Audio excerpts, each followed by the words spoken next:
Farmview with Kieran O'Connor on WLR. Brought to you by GlanviaConnect.com. Hello and welcome to Farmview. Well, as usual, it's Kieran O'Connor here with your weekly farming programme, and once again I have a very busy show for you this week. Well, on this week's programme, with Ringside Buyers allowed back for the first time this year at our marts, I talked to some happy cattle dealers at Dungarvan Mart. We'll also hear from a very disappointed Ann Marie Mc Hugh about the cancellation again this year of our National Ploughing Championships. Plus, we reviewed the recently published 2021 KPMG Farmers Journal Agribusiness Report, Year of COVID and Brexit, What Has Changed? And plus, as always, we'll have our farming calendar. Farmview with Kieran O'Connor on WLR. With GlanviaConnect.com, Ireland's biggest online farming shop and more. Well, on Monday last, it was an historic day for the Irish livestock industry when, for the first time in 2021, buyers at last were allowed ringside at Mart. So at the Monday's Dungarvan Mart, I got a chance to talk to two men very much involved in the cattle and livestock industry, both as buyers and sellers, Nicky Dewan from Dungarvan and John Duggan of Portlaw. First of all, John, great to see buyers back. Yeah, it's grand, yeah. It's a bit of a relief, I suppose, really. More so for the older generation. They like to come and see the cattle being sold, and some bit of an input into it, like they were completely locked out, because they were kind of isolated at home. We say that 55, 60, 65, 70, all those age groups. So, yeah, I suppose the one positive thing was in it was that the fact that we could still keep trading, even though the lockdown was there, and we had to get used to the mobiles. Personally, I was using a Nokia old phone.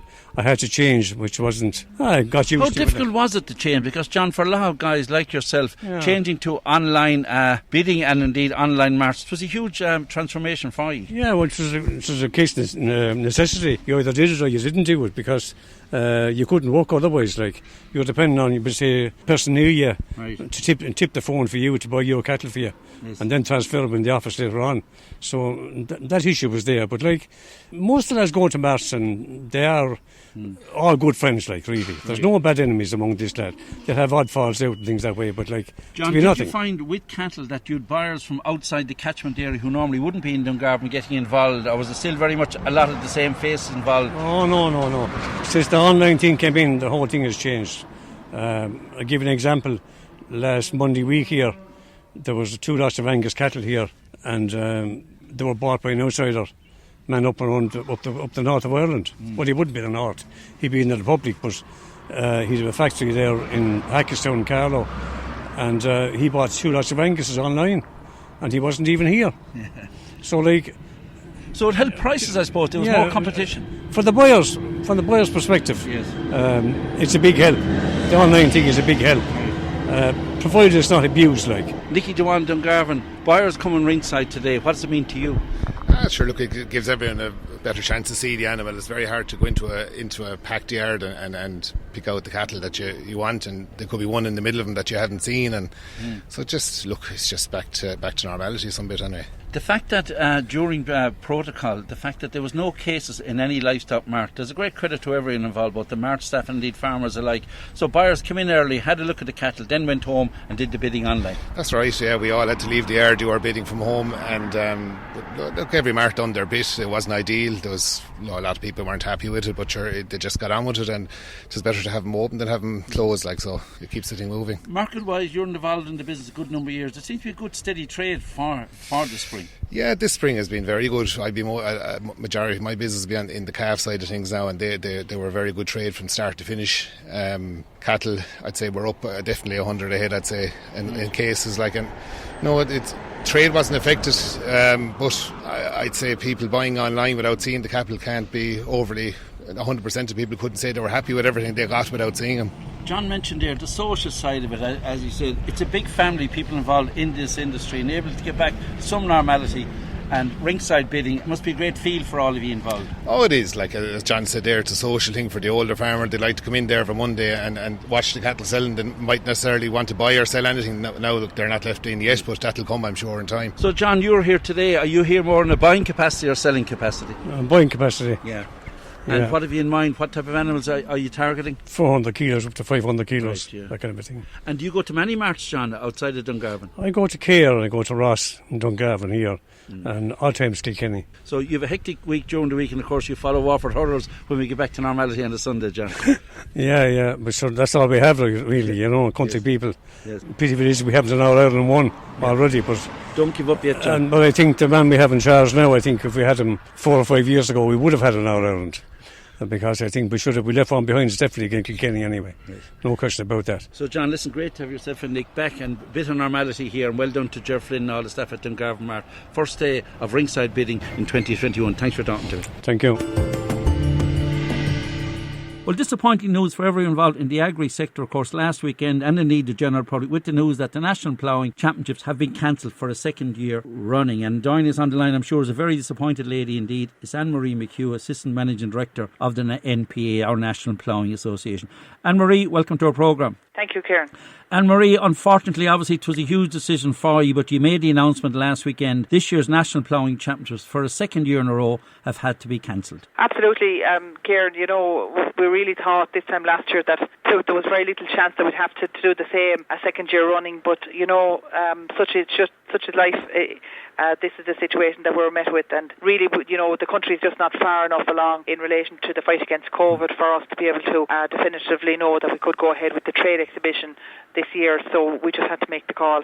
Anne Marie, it was due to take place 15th to the 18th of September. Many might say, did you make the call too soon? Could you have waited a while, or did you feel under pressure to make the decision as soon as you did? No, I wouldn't say we felt under pressure. In a lot of ways, Kieran, we actually called the event off about a week later than we did last year. But, it was a huge uncertainty with exhibitors. A lot of companies were contacting us just to kind of get to an outline of whether we were happening or not, or, what kind of conditions there would be, and companies wanting to order product and that kind of thing. And we could give them no guidelines because we didn't have any idea of what an event could look like. Obviously, nobody could tell us if the event could definitely go ahead or not. But what we were trying to get was some kind of guidance in relation to, these are the 5 scenarios you could be looking at. And we didn't have that. So we had nothing to go on or to start planning on. We literally just couldn't even start to map out our site and say, okay, this is what we'll be working with or might be working with. So, to delay any longer, it was just getting too close. Our exhibition really, we should have been asking exhibitors in March and April to book their stands, and we hadn't even started that process. And of course, a lot of businesses with their budget would have to include it now or earlier in the year rather than wait till later in the year. Yeah, it's a big event for them, Too, and even in simple terms, you could take a stand there that had a marquee last year, and they didn't know if they'd have to double the size of the marquee for half the number of people. We couldn't say to them, look, you're booking a stand at a trade event that's going to have 5,000, 10,000, 50,000, and there was a huge amount of uncertainty. Yeah, absolutely. Yeah. Of course, the last year was fantastic, or the year before last, you had over 300,000 visitors, you had 1,700 exhibitors. It really become not alone the largest outdoor event in Ireland, but indeed across Europe. And while it is an outdoor event, because of the trade fair, a lot of those activities take place in marquees and indoors. So even though it's an outdoor event, you were very much faced from a trade exhibition with a lot of indoor activity. You would be, and you could say, could the event have gone ahead and have it all outdoors? But in the mid to late September, the weather could be very varied, and you couldn't ask people to be doing business in that kind of an environment. And I suppose the potential too would be that it would take from the very strong reputation that the event has built over the last number of years of being a worthwhile event, both for people to come to it and also for companies to do business. And we're very conscious this week in particular of over 1,700 companies that would have been exhibiting with us, and it's a very tough time on them as well. Now, unfortunately, the NPA, your National Ploughing Association, celebrate 90 years this year. My God, wouldn't it have been a fantastic event to celebrate it with in County Laois in September. But you're hoping to do something online with a great initiative as regards a ploughing week and online engagement during the actual event from the 15th to the 17th of September. Yes, we did this a little bit last year, Kieran, and it proved to be just phenomenal, to be honest with you, because what really that drove us to do something was the fact that so many companies out there won't be getting their promotion this summer and getting the opportunity to meet the customers that they would have met at the ploughing. So what we did was we put the call out there that if they had any little promotional videos or special offers and that kind of thing for ploughing week, to send all that information to us, and we would give them the promotion during the week. And it really worked very, very well last year. And we also had a lot of media engagement ourselves the week of ploughing, and we're going to work towards that this year again. And because we hope to have the Ploughing Championships itself on the ground, it'll give us that, we'll have more footage, so that should add to it as well. So we're looking forward to that. We were to host the World Contest this year as well, Kieran, so that's obviously a huge disappointment to us as well. That was going to be a very special one. Will you be able to hold the World title to next year, or do you lose it in the rotation? We lose it. That's a pity. We were scheduled to have it. We would have applied for that about 10 years ago, I think it was. So we lose that, but we have an application in already now to the World Association to request that we would be bumped up the list. If we're put to the end of the list, we're down to 2038, believe it or not. But we have an application in to try and be slotted in after Russia. Russia literally out of your hands. It was out of your hands. Yeah.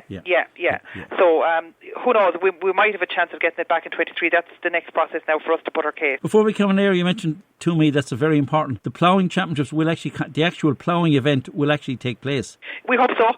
That's what we're planning. Whether that'll be with some attendance or no, or behind closed doors, whatever it's to be. We had hoped we could do that last year, but what happened was at the last minute, then some counties were actually in lockdown, and obviously because we're a national association and we have counties from all over taking part, we just couldn't go ahead without some of the competitors, so we didn't. So hopefully this year it'll go ahead.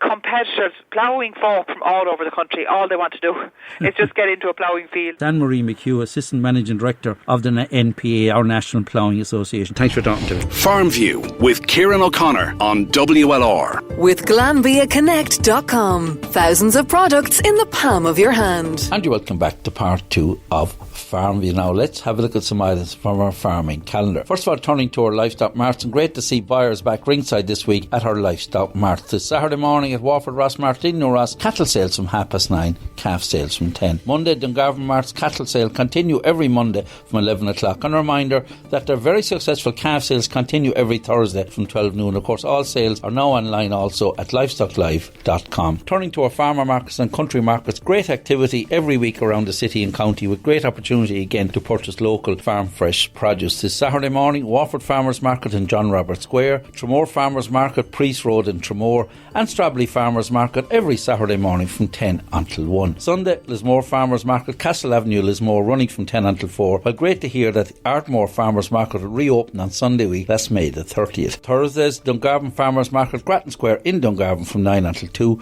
While on Friday mornings, we've Dungarvan Country Market at the Scouts Den in Abbeyside from 9 until 1. And in the city, Wafford Farmers Market, St Olave's Hall, again from 9 until 1. Now, note in from Colette Manahan about mobile training.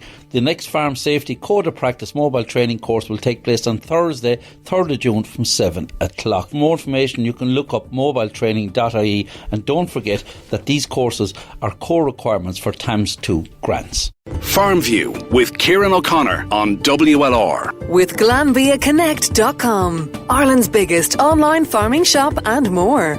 Well, last weekend, the 9th annual Irish Farmers Journal KPMG Agri Report was launched, and indeed entitled Survive and Thrive, How the Irish Agri-Food Sector Has Adapted to Survive During the Dual Threat of Brexit and the Pandemic Uncertainty. And joining us to discuss this latest report, we're joined from the Farmers Journal by their market specialist and a man with his fingers very much on the pulse, both not alone in Ireland, across the EU, and that's Phelim O'Neill. Phelim, welcome back to our programme. Hello again, Kieran. Phelim, this year's report, a report with a difference, as I said in the intro, the dual threat of Brexit and the pandemic has really put the agri-industry back to the wall as such, but how well do you feel they've handled it, and how do you see it going forward? Kieran, neither of those two issues are a monumental once-in-a-lifetime event. To have two of them combine and happen together at the same time is quite simply something else. And again, if we were having this conversation this time last year, we were looking at a very disastrous situation for the agri-food sector. But very quickly, we found that it adapted to the reality. And the thing that really came out of too, and it's reflected in the report from the different contributors in it, people might have been battling a pandemic, or might have been living in lockdown, but we still had to eat. And we found that was when the food industry in general really stepped up to the plate. Farmers kept the milk flowing. They kept the cattle flowing off the farms. Marts had a shutdown. But we developed technology and we got into doing online sales, and business kept moving. And we had many comments made about frontline heroes throughout the pandemic. And has there been any greater heroes from the point of view of keeping food on people's tables than the farmers, the factory workers, and the shop assistants who operated at all times? There never was a lockdown for them in the sector. So, the industry and farmers adapted to the pandemic reality, difficult and expensive though it was. The other one then, Brexit, it's a different one because it kind of almost dropped off our radar a little bit. So concerned were we with the pandemic. It's one that we have ambitions now, and we're starting to see things opening up again, and we're thinking and hoping that we can put the pandemic behind us and start rebuilding what we would call normal lives again. Brexit isn't going to be so simple. Formal deed might have happened, if you like, at the 1st of January there when the UK went its own way. But the reality is we haven't even really begun to more than feel the start of the impact of that yet. Importers of food from the UK have found the different bureaucracies needed there, but our exporters haven't yet experienced that because the UK are not starting to introduce their border controls for animal and plant products until the 1st of October. So come the 1st of October, unless something miraculous happens in between times, Irish exports to the UK are going to face a hurdle similar to what British exports going into the north are experiencing at the minute with that protocol. We have all of that, and that's going to be with us for the rest of time, Kieran. So the pandemic was a major problem. The industry responded to it, addressed it, and outside of the hospitality sector,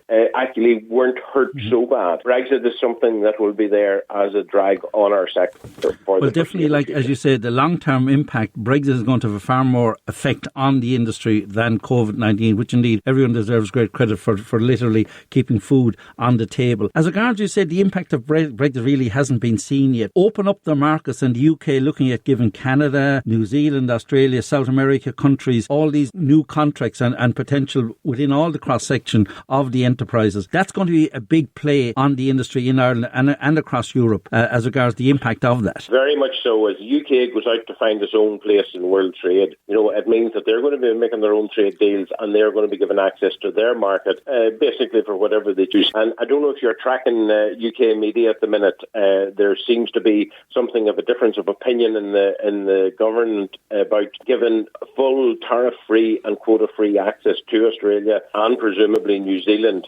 for sheep meat and beef for agricultural produce. Now, if that was to happen, it means that market, we have two problems here. We are the main supplier of imported beef and sheep meat to the UK market and other products as well. But so not only would we face direct competition there from Australia and New Zealand product in that market, we also would have to live with the fact that because of the tariff-free, quota-free deal between the UK and the EU, UK produce can continue to trade into the EU 27 market. If there's an influx of Australian and New Zealand product to the UK, we get squeezed in that market. Right. And we also get squeezed in continental European markets because the likelihood is that UK industry, domestic industry, will be increasing their exports to the continent as Australian and New Zealand product filters into the UK. So there's a double whammy that's likely coming down the track at us there. How long that will take to be noticed and have an effect, we simply can't say because, like for example, at the minute New Zealand chooses to send most of their sheep meat to China because it's a higher paying market. But historically, the UK would have been their main market. And if something goes wrong with trade with China, and for example, the Australian government is a good case in point here, therefore they have had a bit of political tension over the last 12 months, you can see that China will quietly drop their purchases there and switch them to somewhere else. So this is something that, again, you don't fully appreciate the consequences of this until it actually happens. But it is part of the cloud that is building in the sky in relation to trade and a longer-term impact on Irish farmers. Now, as regards the big burning question, literally, climate change, the environment, sustainability, these are key words. And particularly in the expanding dairy industry, we see the recent appeal again by Antashka against Glanbia's new plant on the basis of the whole impact on the environment for their new cheese plant, 145 million cheese plant in Waterford Port. This is a double-edged sword for the industry and for the farmers themselves. But I think a lot of people on the outside don't realise both the industry and particularly the farmers really understand this whole area of sustainability and are working much harder and are more aware than the general public give them credit for. The unfortunate thing is that people outside of farming struggle to appreciate what's involved and the improvements that farmers have made, are making, and are going to continue making into the future. You know, we go into precision farming, which in its nature means less fertilizer. We have different ways of dealing with slurry and weight that reduces the emissions from it. The reality is agriculture by its very nature, and pasture-based agriculture, as Ireland predominantly is, by its very nature does have higher methane emissions than countries that don't have that. And again, as a percentage, it looks higher because we don't have a traditional heavy industry in this country. You know, Germany, Poland had their coal, UK had the steel. In Ireland, we simply had none of those. So therefore, proportionately, it looks higher, despite the fact that agriculture still has lower emissions than it had in 1990. So notwithstanding all of that, Irish agriculture has to continue the journey, the never-ending journey on sustainability and environmental controls. But at the same time, we have to find a way of communicating the irony. In trade with Saudi Arabia, Ireland exports butter to Saudi Arabia. We import oil from Saudi Arabia. And 100% of the carbon bill there, if you like, is charged to Ireland because the emissions on agriculture are recorded at source. The emissions on oil are recorded at the point of consumption.